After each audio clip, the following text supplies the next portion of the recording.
sage Patanjali had given terms of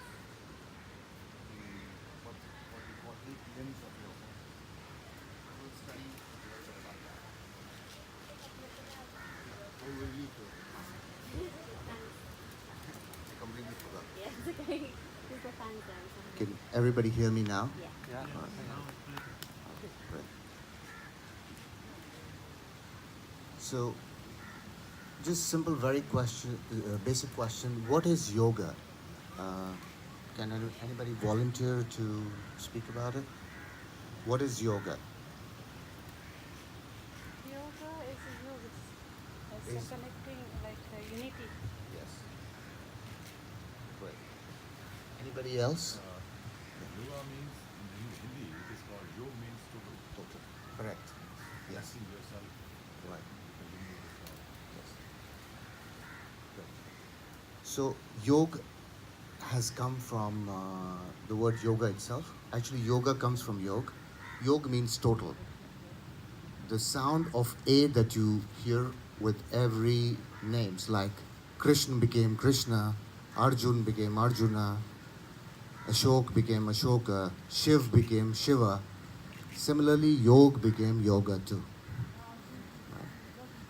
So, the actual word we have been using is yog. Yog means in Hindi or Sanskrit, it means total. But total of what? It's total of you and the divine. It's, we say Atma and Paramatma, right? It's a union of you with the divine. That is yoga. Right? Yoga also means a total within yourself, which is your mind, your body, and your soul. When we say about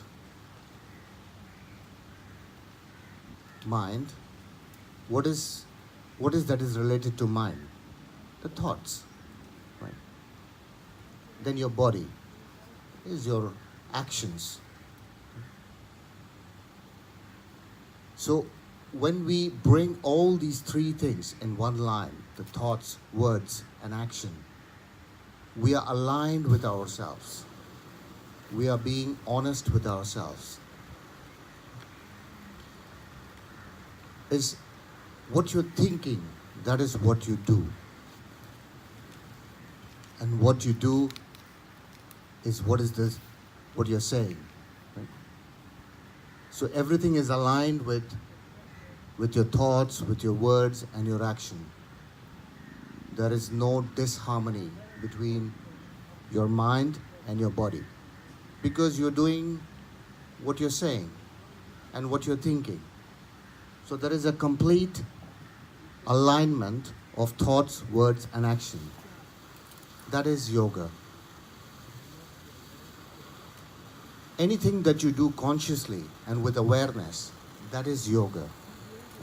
You are being totally honest with yourself. Right?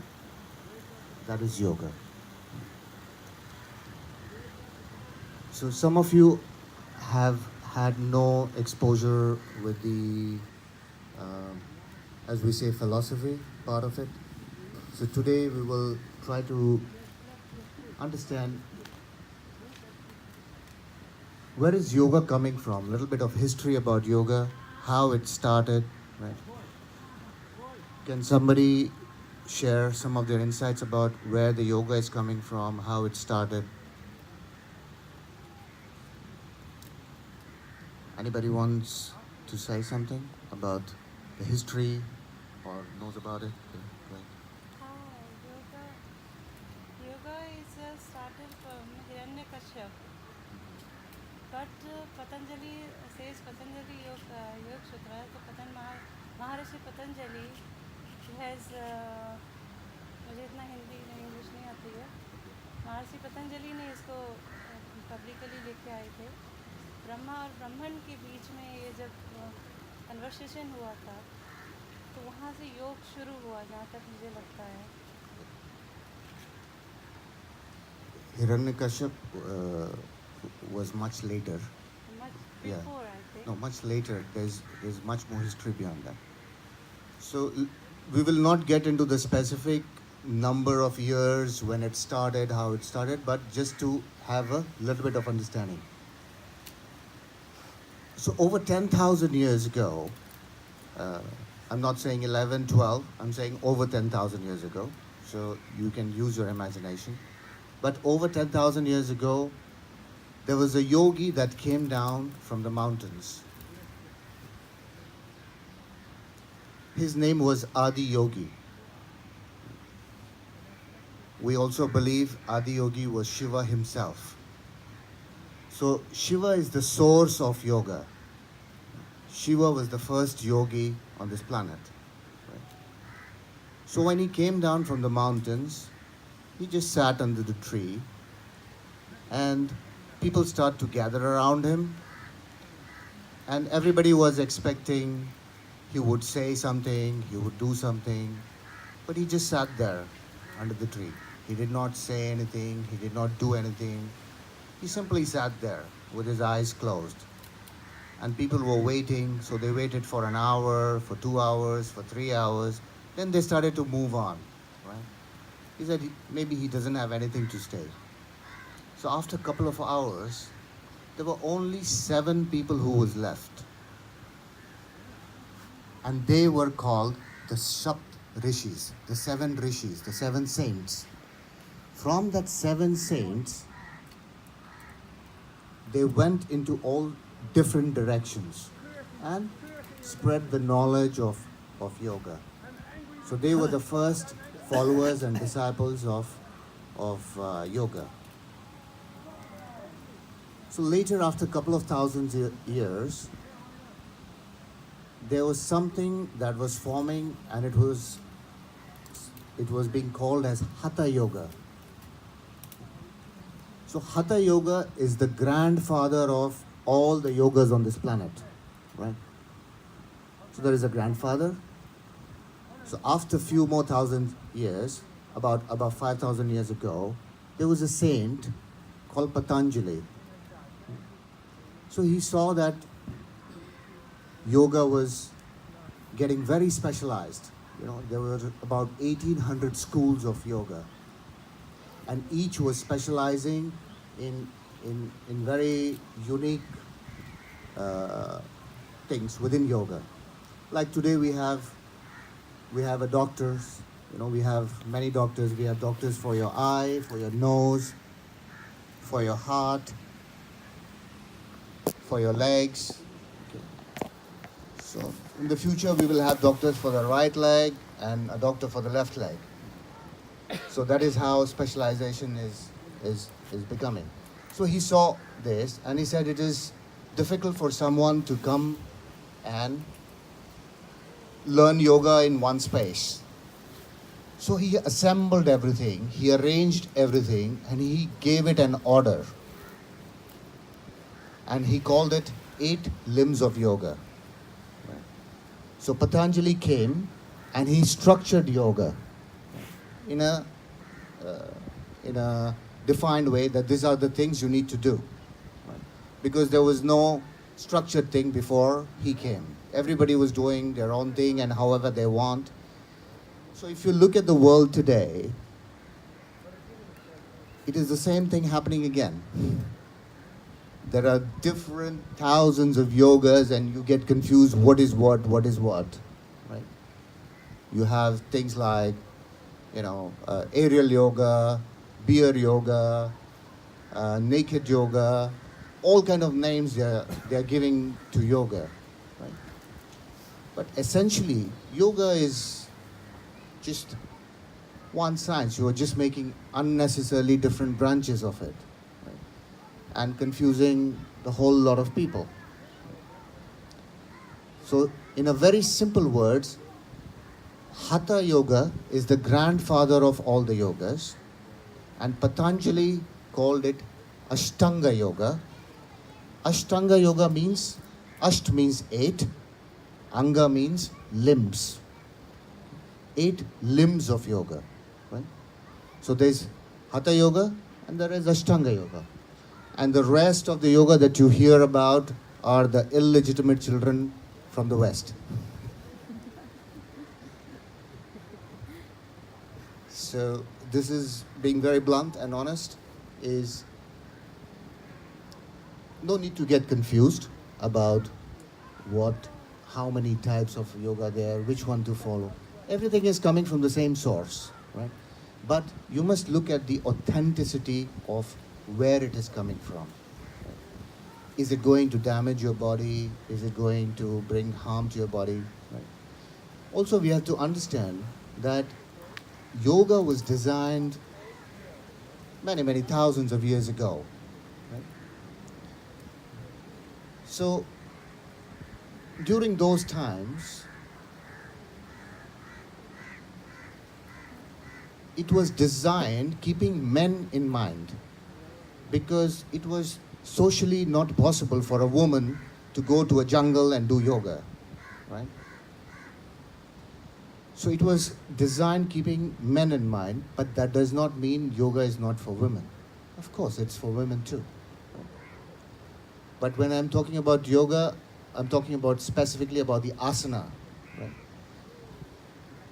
So it is understood that we understand men and women, we have different bodies and different physical abilities.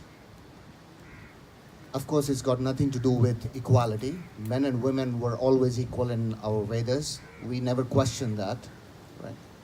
But we understood that men and women are not same.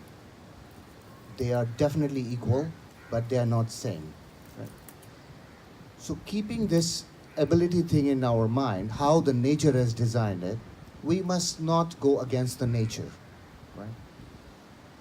Like, for example, a woman must not put too much of physical pressure on her body in terms of doing asana. I know I see women now doing asana for 90 minutes a day. It's too much for the body. You suddenly start to change your hormonal, and there is a hormonal imbalance within the body. You start to behave more like a man, right? Also, in some cases, I have seen women whom I know are my friends too, have been doing asana for over 10 years, 90 minutes a day, started to grow facial hairs, right? Because there is a hormonal change happening in your body. You cannot put so much of pressure and go against the nature. Also, you have to understand, yoga does not mean asanas. Asana is just one aspect of yoga. There are other 7 different dimensions of yoga, which people have completely ignored, especially in the West. It's like, somebody says, oh, asana, oh yes, it's giving me a lot of benefit. It is helping me cure my backache, cure my back pain, shoulder pain, neck pain. Fantastic. But was yoga designed only to cure your back pain? Of course not. It's like, I give you an aeroplane, and I say, here is an aeroplane, and you sit inside the aeroplane, and you start to drive around in the aeroplane, go from here to Mandaram, here to Ashram, or here to the Kerry Beach. And when you're driving your aeroplane on the road, suddenly you realize the wings of the aeroplane is causing you a lot of difficulty and trouble. So you chop off the wings of the aeroplane and you feel more comfortable to drive around.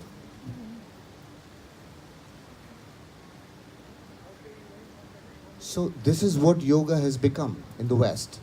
It has become an aeroplane without the wings. You're just using yoga to drive around and you're very happy that I can reach from here to Ashram and drive around from point A to point B.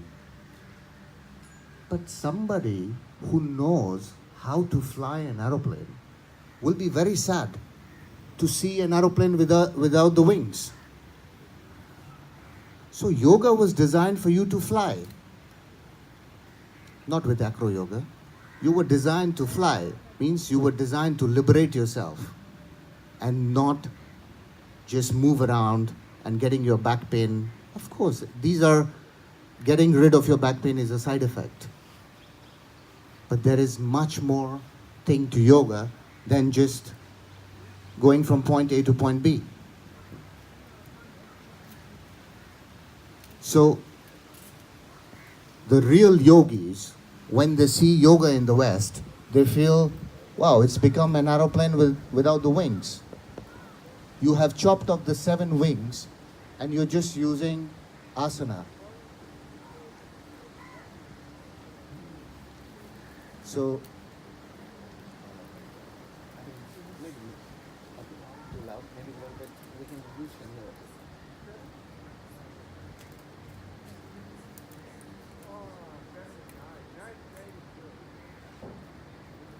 Hello, hello, hello, hello. So, does this analogy works for you? Do you understand what is the significance of the other 7 limbs of yoga? Yeah. So, what is that Patanjali wanted to convey us? That why he specifically called it limbs? Why he did not call it 8 steps of yoga or 8 aspects of yoga, 8 dimensions of yoga? He specifically called it limbs. Does anybody have any understanding why he called it limbs and not something else? Is it because it's not a step-by-step process? You can be in every process, every limb at the same time. Fantastic. Yeah. Because steps are after one another. Steps means one, then next one, the next one, the next one. He called it limbs because he took an example from a child which is in the womb of a mother. What does limbs mean? Limbs means hands, legs. These are limbs. So when he took the example from the child, because when a child is growing in the womb of a mother, you never see that the hands come first and the legs will come after a few months. Everything is coming together. All the limbs are growing together. And this is why he called it 8 limbs of yoga, because he said you need to practice all of them together. You cannot do asana for 1 year and then next year you start to do meditation. You should practice everything together. That is why he specifically used the word limbs and not any other word. Okay, so we understood what is yoga. Right? So yoga is an alignment within yourself, your mind, your body and your soul, which means your thoughts, your words and your action. What you're thinking, that is what you should say. And what you say is what you should do.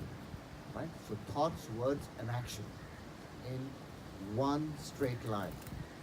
That's the harmony line. There is no disharmony between your mind and the body and your words. Everything is aligned, which means you are totally honest with yourself. I mean, that's the least what we can do, to be honest with ourselves at least. Maybe with your other people around you, if you're dishonest, but at least be honest with yourself. So a lot of people ask me this question: what if there is a negative thought coming to my mind? Should I say the same thing and do the same thing? Of course not. Because you have the power to change the thought. You have the power to change it at the first place. Change your thought and then say the positive things and do the positive things. So thoughts, words and action. This is a very key thing for you to be a balanced person, if you want to be peaceful and blissful and happy, this is the easiest formula I can give you. That bring your thoughts, words, and action in one line. If you are in harmony with yourself, it doesn't matter what is happening around you. You will be very peaceful, very balanced, very clear. Once you are balanced, you have a total clarity in life. You can see things the way it is. Because you are not busy doing any kind of drama or making any movie in your head. You are looking at things the way it is. That is yoga. So are we clear about what is yoga? Okay. Yoga is not the physical exercise. We got that, right? This is just one wing of the aeroplane, right? And we know we cannot fly with one wing. We need at least two, right? Okay. So now we're going to understand about the different types of yoga that is there, that was available from the olden times. So I'm sure some of you have heard about the Bhakti Yoga. That is number one, Bhakti Yoga. What is Bhakti Yoga? Bhakti Yoga means it's a yoga of devotion, where you surrender yourself to one supreme power. I don't call it God. You can call it anything you want, because God is not our creation. God is again a creation from the West. We never had a particular God. We have 36 million gods. That is why we defy anything which is called as religion. We also don't have a religion. Hindu is not a religion. Hindu is a geographical description. If you think about the map of India, what do we have on top of India? Himalayas. Fantastic. And what do we have at the bottom of India? The ocean. That is called Indian Ocean, but that was the name given by the British. Even India is the name given by the British. It is only 300-400 years old. The actual name of this country is Bharat. So let's come back to the Hindu. So what is a Hindu? So we have Himalayas on top of us, and then we have Indian Ocean. These are the two geographical giants. So actual name for Indian Ocean is Hindu Sagara. Hindu is the name of the ocean, and Sagara means ocean. Right? So we have Himalayas on top and Hindu Ocean at the bottom. He was taken from Himalaya and Hindu was taken from the ocean. Anybody who lived between Himalaya and Hindu Sagara were called Hindus. So it is a geographical description. It is not a religion. We never had a religion. This culture never focused on a god. We never had a particular god. That is why we don't have a religion. If you want to have a religion, you must have a particular god. For example, in Christianity, you have a particular god. In Islam, you have a particular god. But in the Hindu culture, you don't have a particular god. And why I say it is a culture? Bharat is a culture. It is not only the name of the nation. Bharata. There are three sounds which has been taken from Sanskrit alphabets for different words. Bha comes from a word called bhav, which means sensations and emotions. Ra comes from the word raga. Raga means tuning or frequency. And ta. Ta comes from tala. Tala means rhythm or beats. Bharata. That's the name of this culture. What does this mean? why we have three words, these three specific words, is because sensation, bha, everything that you're experiencing in life right now is only through your five senses. Am I right? Your eyes, your ears, nose, taste, touch. Everything that you're experiencing is through your senses. That is why the word bha. Ra means the tuning. This cosmos has fixed a tune. This is not yours. You cannot change this tuning of universe. This is fixed.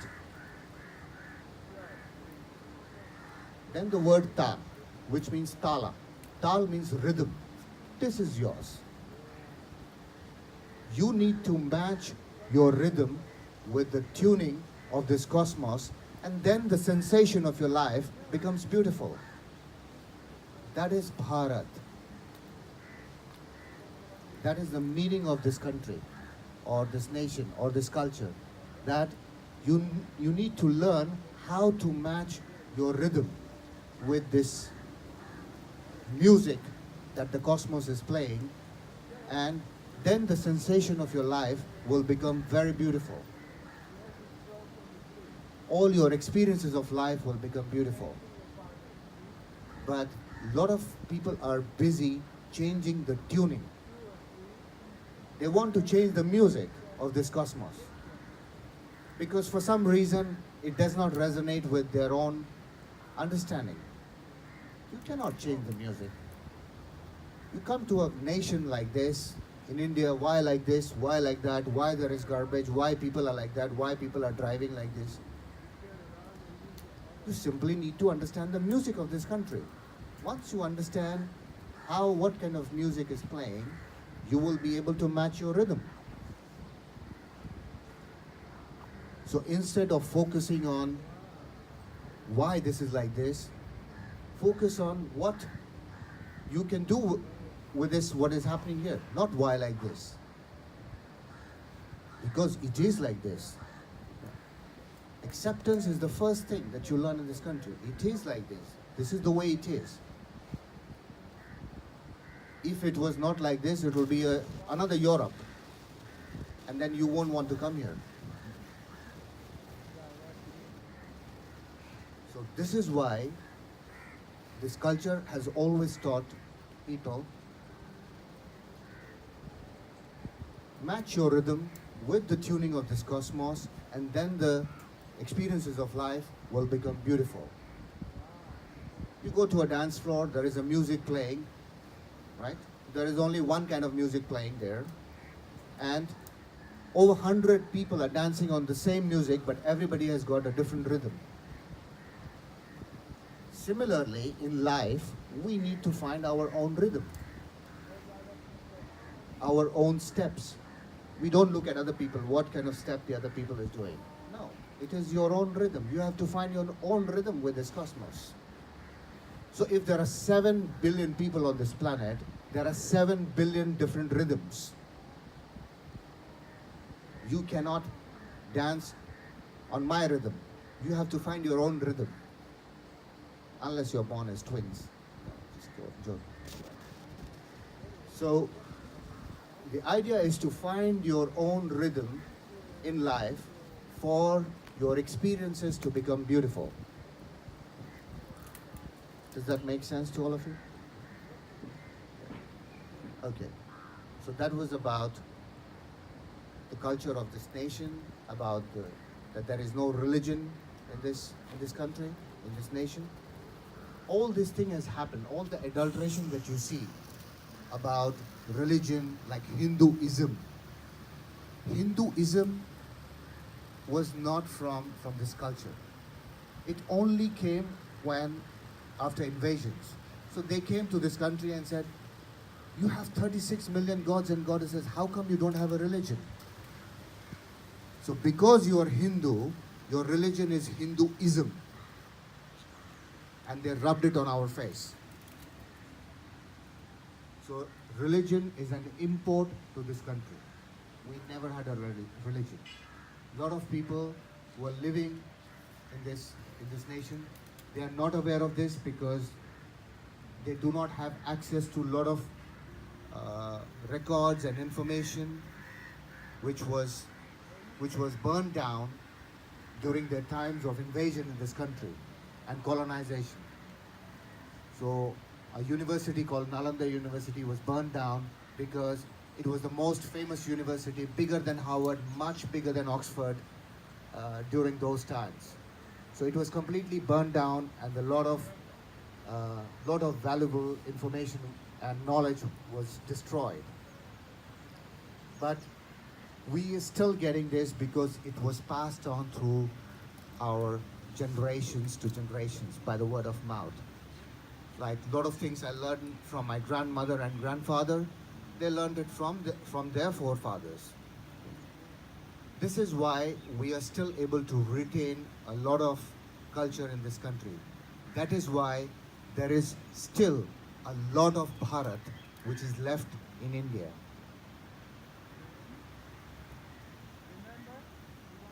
So this was all about yoga and science and the technology.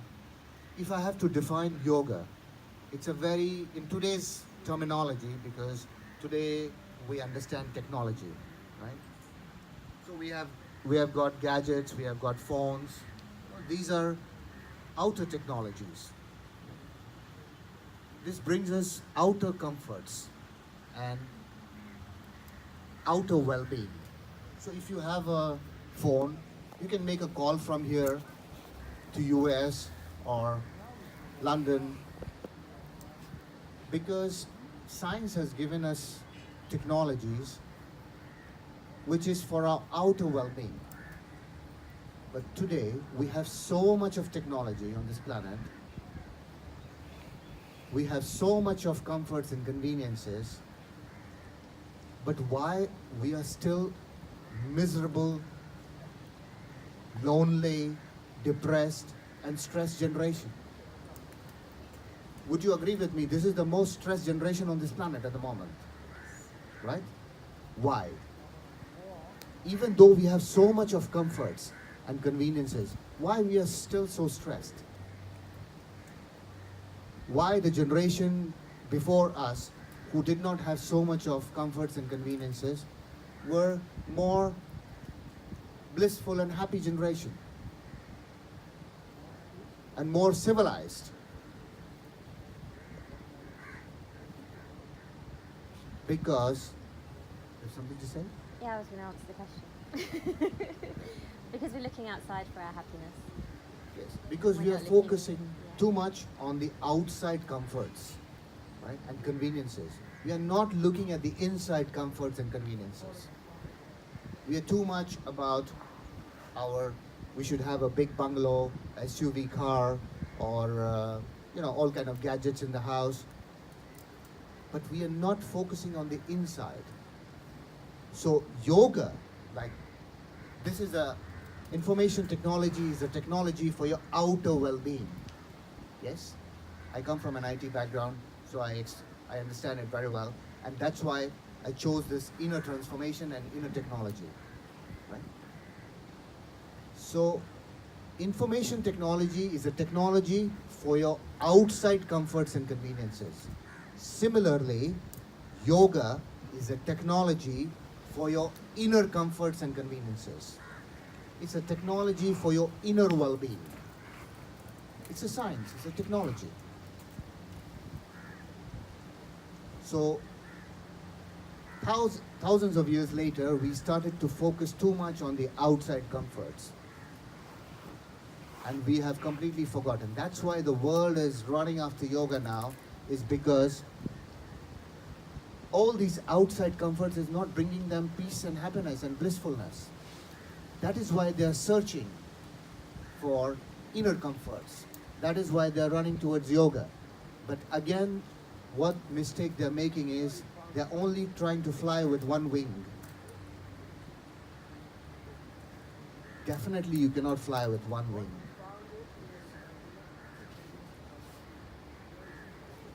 So today we will study about different types of yoga. what are the different types of yoga.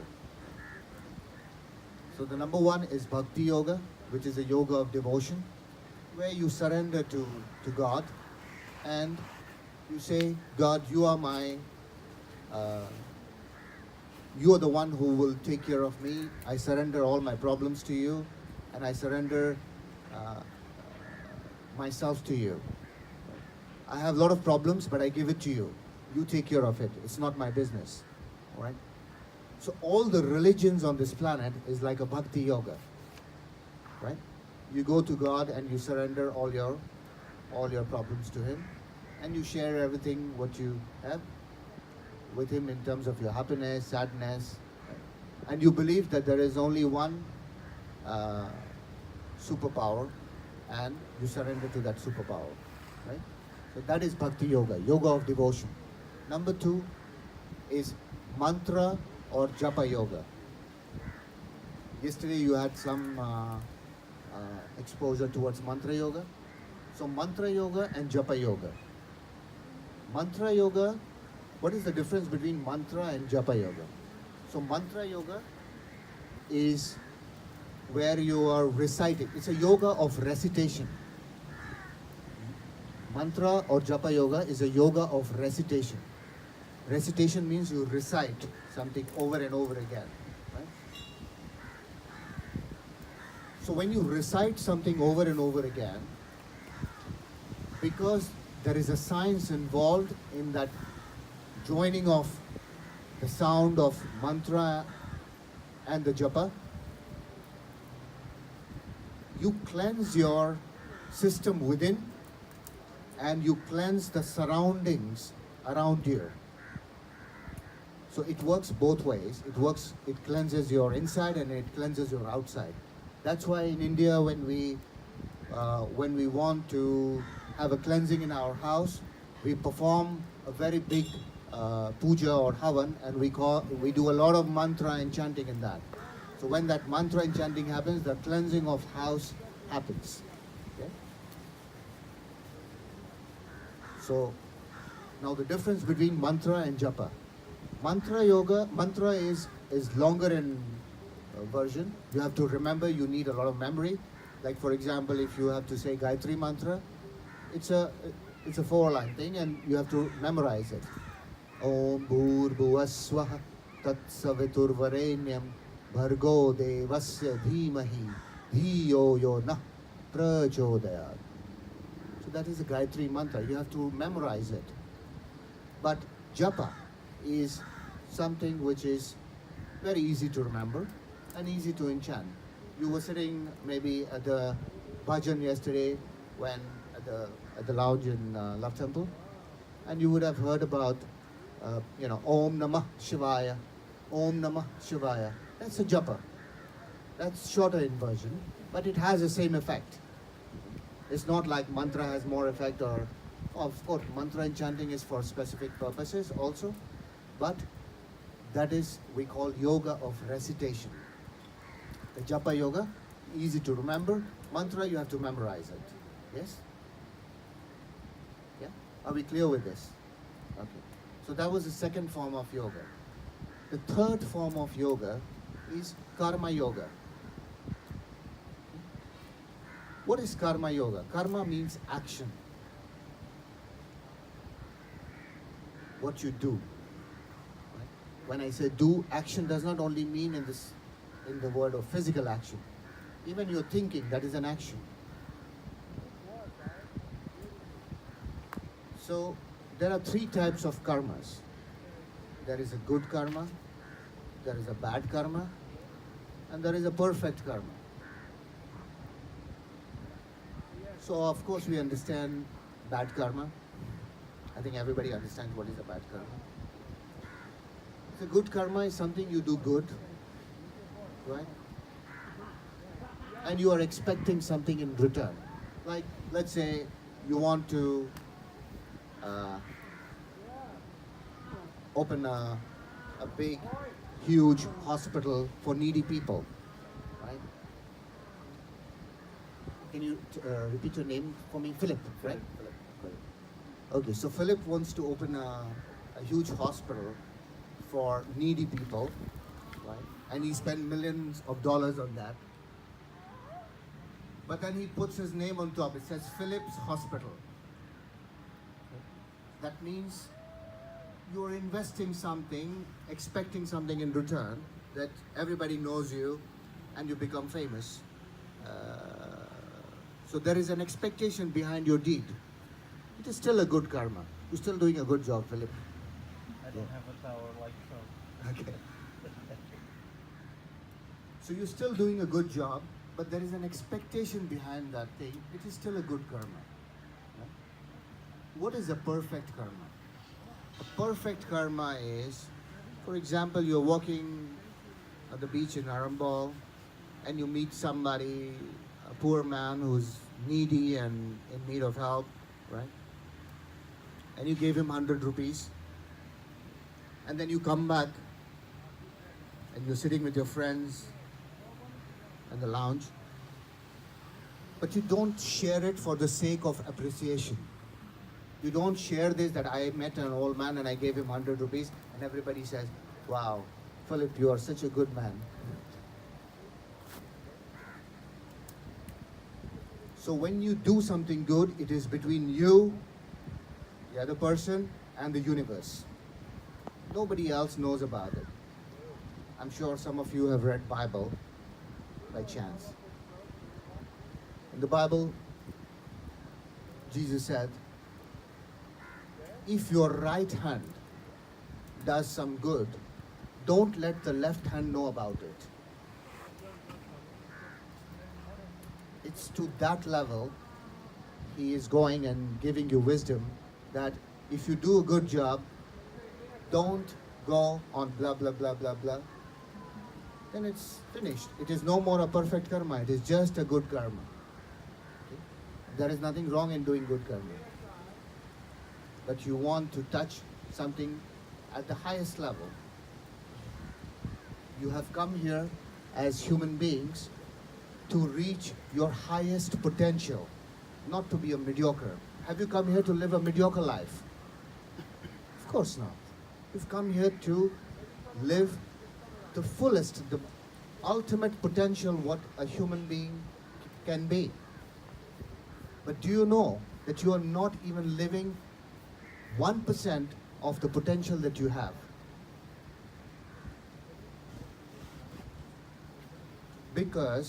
Simply because you did not explore your features. Like, for example, if you buy a new phone, what do you do with that? Messaging and calling. Yes, but there are more features in it. There could be, taking a photo from that, a camera in it. There are many features in it. So when you buy a new phone, the whole day you will sit with that phone and try to understand what are the features in the phone, right? And maybe a couple of more days and try to understand and invest all the time and energy to know what are the ways you can use that phone, right? That is a gadget, a simple gadget which has come out of this gadget. Isn't it all the gadget on this planet has come from this gadget? Is that correct? Any kind of gadget that you have on this planet has come from this gadget, right? So this must be the super powerful gadget or the ultimate gadget, right? Because every gadget is coming from this, right? So when you buy a phone which has come out from this super powerful gadget and you invest all your time and day and energy to know about that phone. So when you know more of the features of that phone, you can use the phone better, right? Correct? If you know all the features of the phone, you can use it better, right? Now my question to all of you sitting here, have you invested your time and energy to read the user manual for this gadget?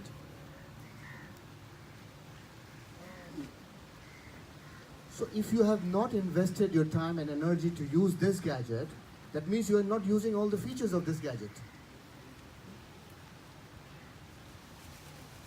So it is estimated that we are only utilizing 1% or less than 1% of this gadget that we have. We are totally underutilizing it. It's ridiculous. So, isn't it a good way to start understanding the features of this? Right? What are the features of this? How I can use it better? Now, if I tell you you've got a third eye, probably you didn't know about this feature. Right? You totally didn't know about this feature. So how will you use it? You're totally using everything in your life logically. Because you don't know there is something called as intuition. Right? So isn't it high time now that you understand all the features of this super powerful gadget and use it to the maximum till you are alive? Because when you are dead, you're gone, and then you start to think, oh, I did not use that feature, and I did not use this feature, and I did not use that feature also. It's too late. The time to use this super powerful gadget is now.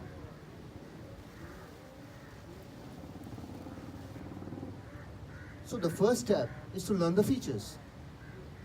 Understand what is this body all about. Right? Now, if I ask you a simple question, like you guys are very quiet and very attentive and listening to me very patiently. I appreciate that. But there are a lot of people who are, just they want to talk all the time. So I told them once, just look at yourself. Observe your body, right? Look at your different organs that you have in the body. There is a lot of wisdom, even in how the nature has designed you. So nature has given you 2 ears, right? Everybody has 2 ears, right? You got 2 eyes. But you have only 1 mouth. Which means nature is telling you, listen more, see more, and speak less. But with this mouth, nature has already divided it into 2 parts. You can eat with the mouth and you can speak with the mouth. So your speaking is already reduced to 50%. Right? So a lot of people invest a lot of their time in gossiping and all kind of nonsense. They have no idea how much of energy they are wasting.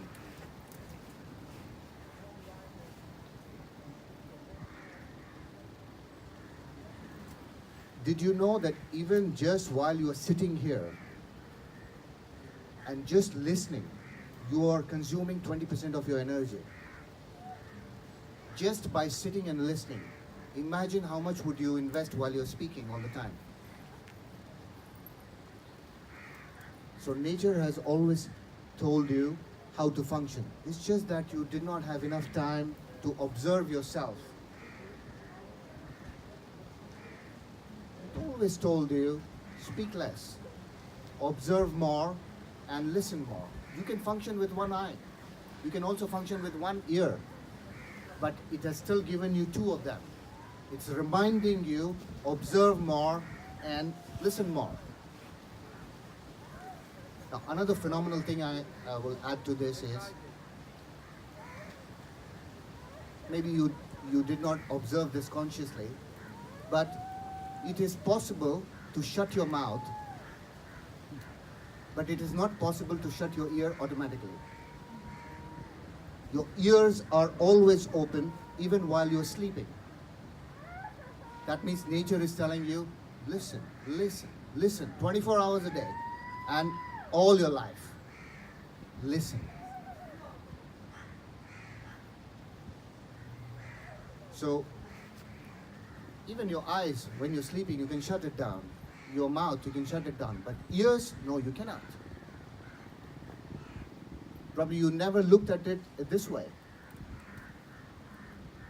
because you did not invest enough time on yourself,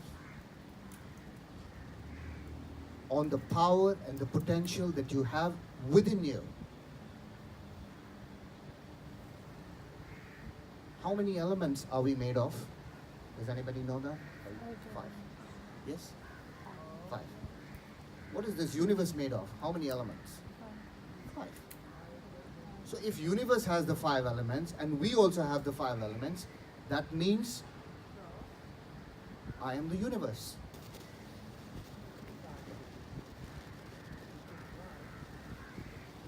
You are a small miniature of this universe. But you have got everything what this whole universe has got, the 5 elements. This is why in this culture, in the gurukuls in India, whenever you went to a gurukul at the age of 12, they taught you, Aham Brahmasmi, I am the universe. Your identity was not, I am an Indian, I am a man, I am a woman, I am this, I am that, I am a vegetarian, right? Your identity was the biggest identity on the planet. I am the universe. Because we understood in this culture that whatever identity you have, your intellect, I'm not talking about intelligence, your logic will only work to protect that identity. Your intellect only protects your identity. If I say something against Portugal, probably Philip would come up and fight with me. So, because his intellect is functioning around that identity. I'm a man, I'm a woman. If I say something against a woman, all the women will go against me. Right? Because your identity, you have created a limited identity. This is why in this culture, we always gave the biggest identity. If you have the biggest identity, I am the cosmos, your intellect will function to protect the cosmos. So that is why we are destroying the planet today, because our identities are very small. The society is busy creating smaller identities. I am this, I am that, I'm from that community, I am this, and I'm this, and I'm this, and I'm this. So by the time you are 30, 40, you have different 1,000 identities, smaller identities. And that is why we are facing this problem in the planet today, that we are busy protecting those identities and not the universe. That's why we are destroying this planet. If we had this, even not on the level of cosmos, even if we had this identity, I'm an Eartharian, I'm from this planet Earth, we would still protect the Earth. But we are saying, I'm an Arambolian, I'm from Mandram, I am this and I'm that. Of course, your identity is small, so you will try to protect only where it is. And some people even go more slow. This is my family. So when your identity is your family, you will only protect your family. Now we have gone more selfish. This is me. So your intellect will only protect me. But if you have bigger identities, like I am the cosmos, like I cannot differentiate between me and Saurav. I feel the same. I cannot differentiate between me and Lisa. So if I cannot differentiate between me and the rest of the cosmos, will I not automatically protect the whole cosmos if I cannot differentiate? So this is what the world is lacking today. This is what is the science of yoga, is making you union with you and the divine. But when you understand you and the divine, like for example, people say, my soul, your soul, his soul, her soul. What is the soul all about? His soul, her soul, my soul, your soul. We are all one energy. Let me give you an analogy. Let's say if I give a balloon to everybody here who's sitting, right? and I say, now blow the whole balloon. Everybody blows the balloon and puts the air on the balloon, right? Okay? And then you're holding to the balloon with the air. And then I say, release the air. When you release the air, after that, can you say, this is my air, this is my air, or this is my air? You cannot say that. Similarly, it's the soul that we have. There is no my soul, your soul. Everything is from one energy. Right? Once it comes out of this body, it goes and unites with this divine. Till the time, so this is a balloon, right? Till the time it is in this balloon, you can say, oh, this is my balloon, my air. Right? But if you look at it eventually, there is nothing called as my air and your air. The air is, oh.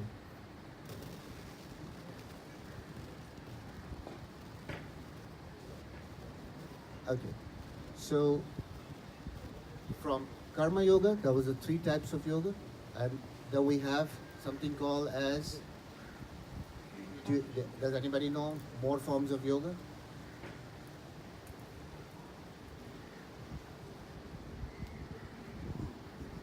Jhana yoga? Okay, Jnana Yoga. Yeah. Okay. Is that one? Jnana Yoga means is the yoga of knowledge. It means you are reading the texts, the books like Vedas or any other form of knowledge. You can get it from the teachers, the gurus, or anybody. So wherever you're getting the knowledge from and your focus is to get the knowledge, that is Jnana Yoga. Right? But knowledge is not only about accumulation. Knowledge, you can get so much of knowledge, right? But there's so much of knowledge is not enough unless you put that into practice. If you keep collecting knowledge from all over the world, let's say you eat all the libraries of the planet. You have eaten all the libraries of the planet. What did you gather? You gathered information and knowledge which you kept in your data bank, in your memory, and it is stored in your memory, and one day you die with that memory and it is gone. So the idea is, if you get the knowledge, you put that into practice. The formula is knowledge plus practice equals to wisdom. So if you want that knowledge to become wisdom, you have to put that into practice. There is no other way. Otherwise, it is just knowledge and a piece of information, and you die with that piece of information one day, or many pieces of information. So I read this book, and I read that book, and I read that book, and I read that book, but you are not applying in your day-to-day life. It is just knowledge. And you die with that knowledge. So things like understanding the features of this while you are alive, using the knowledge and putting the knowledge into practice while you are alive. When you die, what will you do with that knowledge? So that knowledge, what you're getting, is to be practiced here, right now, not tomorrow, right now. Don't wait for tomorrow, because there is nothing called as tomorrow. In this culture, yesterday and tomorrow is same for us. We have only one word for it. It's called Kal. Right? We only have one word for yesterday and tomorrow. That means it's of no significance. Whether you talk about yesterday, whether you talk about tomorrow, it means the same. It is Kal. Right? The only thing is about today, about now, Aj. Right? This is what your life is. You cannot talk about tomorrow, day after, I will do this and I will do that. So this culture, yoga, has so much of wisdom into it. If you just do simple things in life, it is going to transform your life. It is going to I don't use the word change. I use transformation, because change means you change your shirt, you change the bed sheet or change the pillow covers. You change it completely, right? You can only transform because there will be always some residue that will be left from your past. So you can transform yourself to a phenomenal being just by doing simple things. One very interesting thing is all the answers in life are very, very simple. Now, if you give a simple answer or a simple solution to somebody, they will not buy it, because their mind has become so complex that they're looking for complex answers. Unless it is complex and it troubles them for an hour, that answer is not relevant for them. But when in our scriptures called Bhagavad Gita, Arjuna asked Krishna. Arjuna is also the name of a character, it's my name too, but Arjuna is also the name of a character in Bhagavad Gita. So Arjuna asked Krishna, what is life? And Krishna said to him, the answer lies at the tip of your nose. The answer for your life is at the tip of your nose. That means it is very, very obvious. It is not something phenomenal and you have to work really hard to get. It is very obvious, it is right in front of you. It's just because you and your mind is very busy in a psychological drama, in your own drama. This drama is created by you, but nobody else. You cannot see this answer. Like a lot of people keep saying, I'm on a self-realization path. Many people say this very often. I'm on a self-realization path, as if this path is very big, or if this path is very difficult, and I have been on this for a long time. Okay? Just look at this word. Just observe this word, self-realization. Realization. Just observe this word. What is realization? What do you understand by realization? It's real. For example, I ask you, Saurabh, what is the day today? Oh, you don't know. Okay. Anybody knows what is the day today? Monday? Ah, okay. So just few seconds ago you said, you don't know. Okay, but then you realize that it's Monday. Hasn't it been Monday since morning? It's been Monday since morning, right? But you just realized it now. What does that mean? That something which was very obvious, but you just realized it now. It was there. Like Monday was there since morning. But you realized it now. That is self-realization. It is there. It is right there. But it depends the duration, how much time you want to take to realize it. You could have realized it at the late night that it is Monday today, right? And somebody could realize it when they woke up in the morning. It is Monday today, right? So realization is not like a big journey or a big path. It is something based on duration.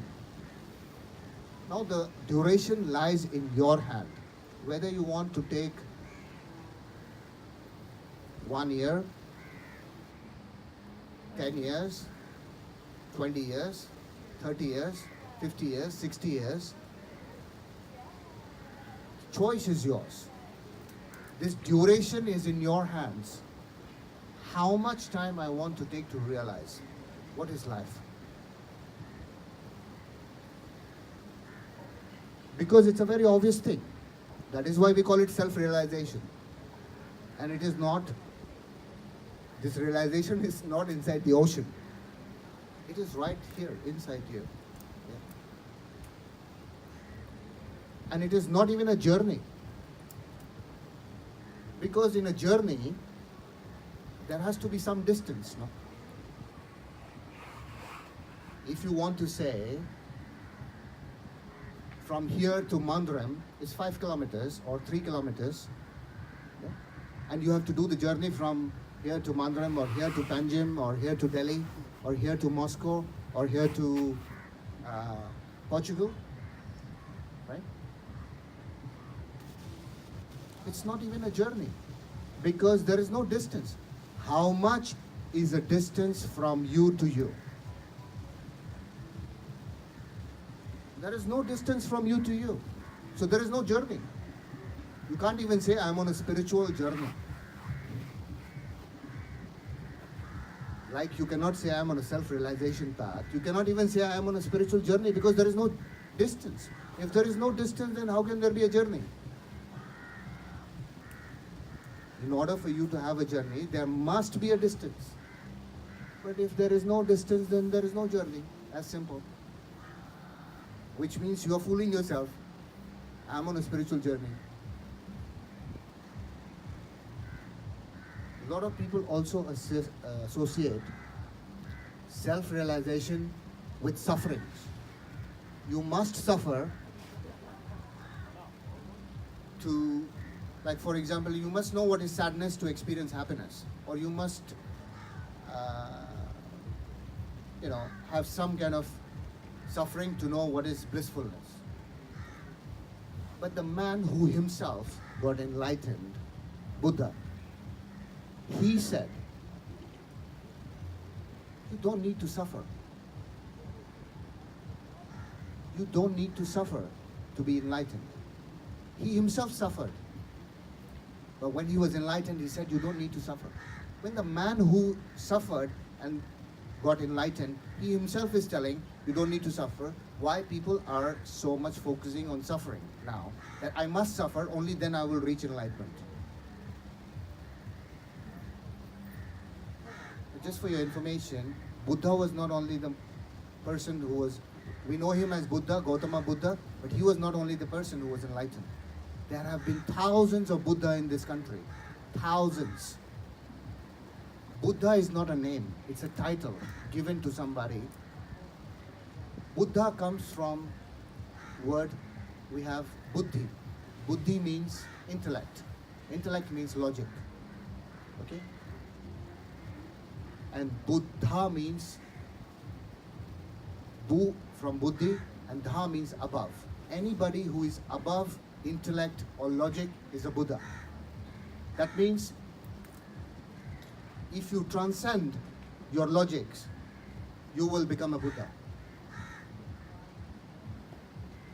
It's very easy to say, but a lot of people are so stuck in logic, and I see them every single day, even during some of my lectures and classes, right? So I just give you one quick example of a logic. So I was explaining about third eye, and I say you have two physical eyes. One is for your past and one for your future, and the third eye, one is for your past and one for your present, and the third eye is for your future.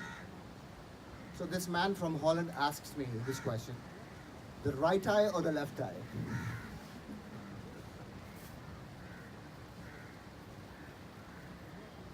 A 35-year-old man asked me this question: that right eye or the left eye? Right? Because your mind is functioning only from one dimension, the logical aspects. In Vedas, we have 16 different aspects of mind.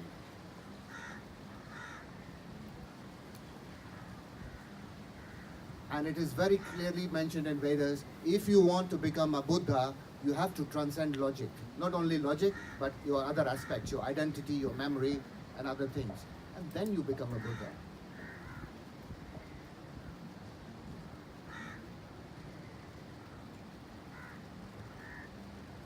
So, functioning only from one side of your mind, it will be like extremely imbalanced. No? This is what West has become. Too much of intellect, everything logical. Unless it makes logically sense to you, you will not understand it. But is logic the way of life? Can logic give you answers for everything?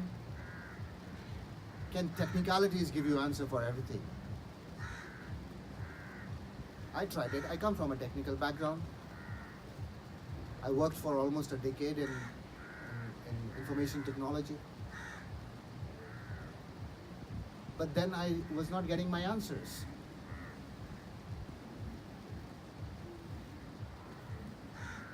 Because you're functioning only from one aspect of your mind, logical.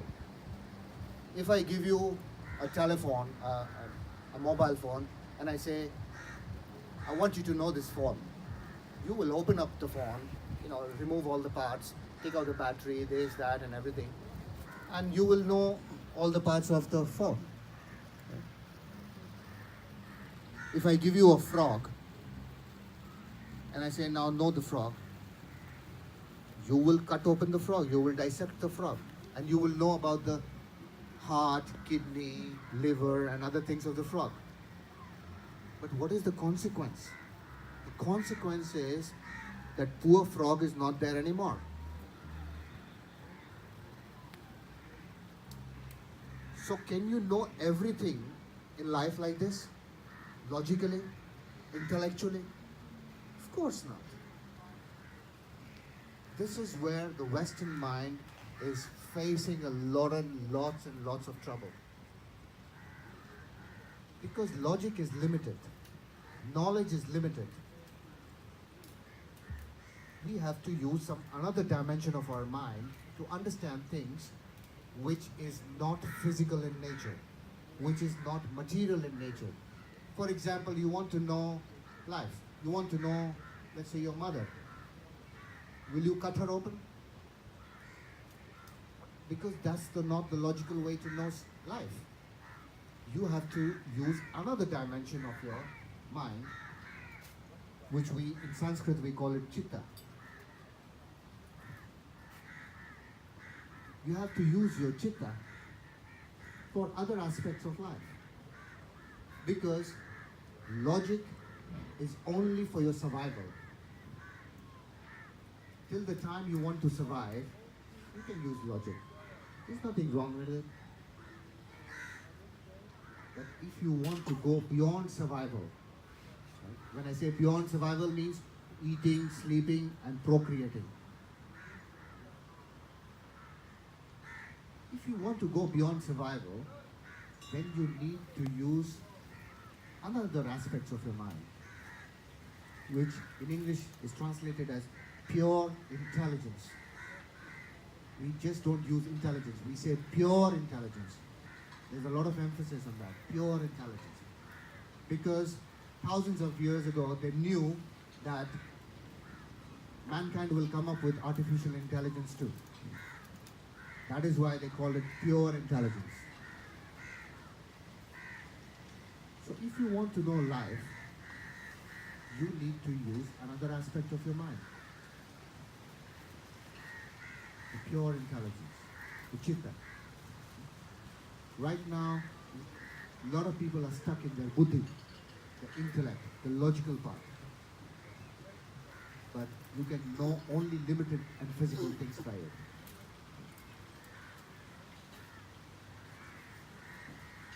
Is everybody doing okay? Do we need a little bit of pause for a while? We can continue? Yeah? Or we can continue? What? Yeah? Okay. Good. Okay. So we can have a quick 5 minutes break. Anybody wants to go to the toilet and come back, and we'll continue this. Yeah?